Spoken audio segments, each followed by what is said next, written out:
आज का मेरा टॉपिक कश्मीर और भारत में रहने वाले मुसलमानों के साथ जुड़ा हुआ है। आज के टॉपिक में कश्मीर की दास्तान और आजकल के वाक़यात जो भारत में हो रहे हैं उसके हवाले से हम आपको आगाह करेंगे और मोदी को कुछ याद कराएंगे और पैगाम देंगे। जी समीर अहमद इस प्रोग्राम के होस्ट हैं और इस प्रोग्राम के हैं चलाने वाले, चैनल चलाने वाले हैं। इससे कुछ पूछेंगे कि ये हमें क्या कुछ सवाल हमें बताएं। जी, आप कश्मीर के हवाले से क्या कहना चाहते हैं? मैं आपका जवाब देने से पहले सबसे पहले दोस्तों को बताना चाहूँगा कि इस चैनल को सब्सक्राइब करें, प्लीज़ सब्सक्राइब करें और इसके बाद इस वीडियो को देखें और समझें, शेयर करें इस वीडियो को। सबसे पहले हम कश्मीर पर बात करेंगे कि कश्मीर में क्या हो रहा है। कश्मीर में जुल्म की दास्तान खड़ी है। बहनों से भाई छीने जा रहे हैं, बेटों से बाप छीने जा रहे हैं, माओ से बेटे और कई बच्चे बच्चियां यतीम हो रहे हैं। क्या हम सब उम्मीद कर सकते हैं कि कश्मीर आज़ाद होगा और अपने प्राइम मिनिस्टर से तवक्को कर सकते हैं कि ये पूरी मदद करेंगे कश्मीरियों की आज़ादी के लिए और उनकी 70 साल की जद्दोजहद पूरी हो जाएगी और उनकी 70 साल उन पर आंसू गैस और शेलिंग का बेदर्दी से इस्तेमाल हो रहा है। बच्चों बूढ़ों बेटों बच्चियों से जुल्म किया जा रहा है, उनको मारा जा रहा है, उनको पीटा जा रहा है। उन जवानों माओ बहनों की आंसू गैस और शेलिंग की वजह से आंखें ज़ाया हो रही हैं। क्या आप सोचें कि एक दिन अगर आपको घर से बाहर जाने की इजाज़त ना हो तो आप घर में कितने बेसुकून रहते हैं। तो कश्मीर में तो कश्मीरियों को आज 160 रोज़ हो चुके हैं, उन पर कर्फ्यू की पाबंदियाँ लगी हुई हैं। स्कूल, दफ्तर, दुकानें, तजारती मराकज़, हॉस्पिटल 160 रोज़ से बंद पड़े हैं। कश्मीर भी ना है कि कोई आए, मोहम्मद बिन कासिम जैसा कोई आए, लेकिन मुसलमान सोए हुए हैं। हमने और हमारी टीम ने उनको जगाना है और कश्मीरियों को आज़ाद करना है। क्या हम ये कर सकते हैं? उम्मीद कर सकते हैं कि इस साल कश्मीर आज़ाद होगा। उम्मीद और आज़ादी का सूरज तुलू होगा। आप सोचें अगर आपके सामने आपके बेटे बाप को मारा जा रहा हो, करंट लगा जा रहा हो तो आप क्या करेंगे? ऐसी वाक़यात कश्मीर में रुनमा हो रहे हैं। मेरी दुआ है अल्लाह उनको सब्र और आज़ादी अता फरमाए। मेरी आप तमाम भाइयों से दरख्वास्त है कि मैसेज को आगे पहुँचाएँ। क्या पता कोई मोहम्मद बिन कासिम उठ खड़ा हो और आप सब भी कश्मीर के लिए दुआ करें। आमीन। जी, आज का हमारा दूसरा सवाल जो भारत में हो रहा है, आप उसके हवाले से क्या कहना चाहते हैं? जी, आप भी कहें। आज का मेरा दूसरा टॉपिक भी यही था, इंडिया में क्या हो रहा है। क्या आप जानते हैं इंडिया में क्या हो रहा है? मैं आपको एक मिसाल देता चलूं कि इंडिया में क्या हो रहा है।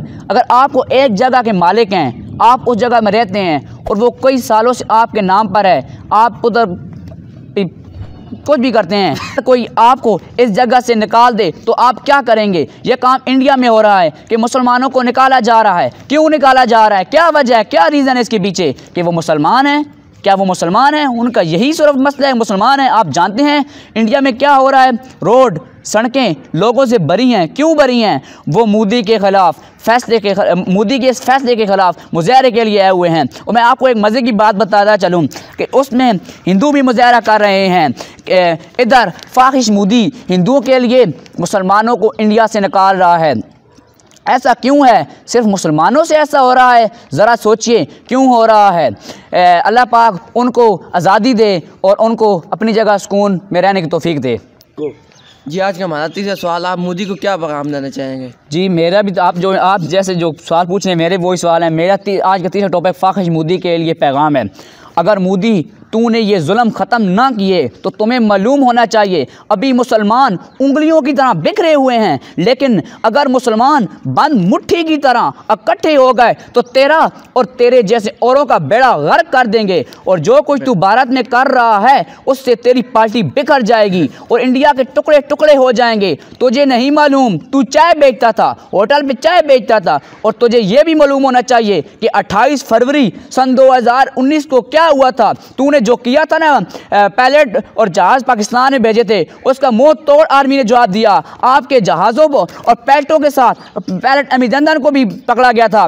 मोदी साहब ज़रा सोचिए, अगर आपको भारत से निकाल दिया जाए तो आप क्या करेंगे? अगर आपको भारत से निकाल दिया जाए तो आप क्या करेंगे? मुसलमानों को क्यों निकाल रहे हैं? मुसलमानों की एक वजह है कि वो मुसलमान हैं। बाबरी मस्जिद को क्यों शहीद करवाया गया? क्योंकि यहाँ मुसलमान नमाज ना पढ़ सकें और बाबरी मस्जिद की जगह अब बाबरी मस्जिद की जगह सिनेमा खुले हुए हैं। सिनेमा क्यों खुले हैं? क्योंकि उधर हिंदू हैं, हिंदू फिल्में देखें। और अरे मोदी, अरे फाहिश मोदी, तू उधर नमाज जुम्मा पढ़ने दे। मोदी मस्जिद क्यों बाबरी मस्जिद क्यों शहीद करवाया? क्यों करवाया? क्या वजह था, क्या रीज़न था कि एक उधर मुसलमान है? अरे उधर 22 करोड़ मुसलमान रहते हैं, उनका कुछ सोचो। वो दर फिरते मारे फिरते हैं। उधर तो मैं कहता हूँ हिंदू सब आए हुए हैं। उधर साबिक वज़ीर आज़म इंडिया मनमोहन सिंह भी मुज़ाहरे में तशरीफ़ लाए हुए हैं। क्या तुझे नहीं पता कि हिंदू भी आए हुए हैं? अब पिछले दिनों में हमारी मुसलमान उधर कॉलेज में पढ़ती थी एक खातून मुसलमान, उन्होंने सदाती अवार्ड लेने से इनकार किया। क्यों किया? कि वो हमसे ज़्यादती कर रहे हैं, हम उनसे अवार्ड लें। यह नहीं हो सकता। सोचिएगा दिमाग से जोर। मेरा आज का यही पैगाम था। और मैं आखिर में आप सबको दुआएं देता हूँ। आप अल्लाह पाक सेहत अता फरमाए, तंदुरुस्त दे और ढेरों हमें दुआ में याद रखना। और इस चैनल को सब्सक्राइब ज़्यादा से ज़्यादा करें। हमारे पाकिस्तान में 22 करोड़ मुसलमान आबाद हैं। 22 करोड़ को छोड़े 5 करोड़ के पास तो मोबाइल होंगे ना। अगर हम समझते 5 करोड़ हमें सब्सक्राइब करें। अब हम देखते हैं कि मुसलमानों का साथ कौन देता है, कश्मीर का साथ कौन देता है। मैं देखता हूँ पाकिस्तान में जो मुसलमान हैं वो साथ देते हैं या नहीं। अगर साथ देते हैं तो इस वीडियो को लाइक करें, शेयर करें और सबसे पहले इस चैनल को सब्सक्राइब करें। अल्लाह पाक आपको तौफीक दे, हमें दुआ में याद रखें। अल्लाह निगहबान। जी आज यासर भाई आपने बहुत प्यारी तकरीब का आगाज़ किया है। ये तकरीब भारत और कश्मीर के हवाले से थी। जी बिल्कुल यासर भाई ठीक है। हमारे चैनल को ज़्यादा से ज़्यादा सब्सक्राइब और शेयर करें। वीडियो आप जितना शेयर करेंगे उतना क्या पता मोहम्मद इन्होंने जो कहा है मोहम्मद बिन कासिम उठ खड़ा हो और कश्मीरों का कोई सिला बन जाए, कोई उनका मकसद बन जाए जिसके वजह से वो इतना मेरा प्रोग्राम का। जी आज हमारे खुसूसी प्रोग्राम का टाइम ख़त्म होता है और यहाँ से राय का इज़हार करना चाहते हैं। मैं आपको एक पैगाम देना चाहता हूँ, इस शहर पे डटे रहें तो आपको दुनिया का कोई काफ़ी नहीं ला सकता। मैं मुसलमानों को कह रहा हूँ कि मोहम्मद से वफ़ा तूने तो हम तेरे हैं, कि मोहम्मद से वफ़ा तूने तो हम तेरे हैं। ये जहाँ चीज़ है क्या लोह कलम तेरे हैं। अल्लाह हाफ़िज़।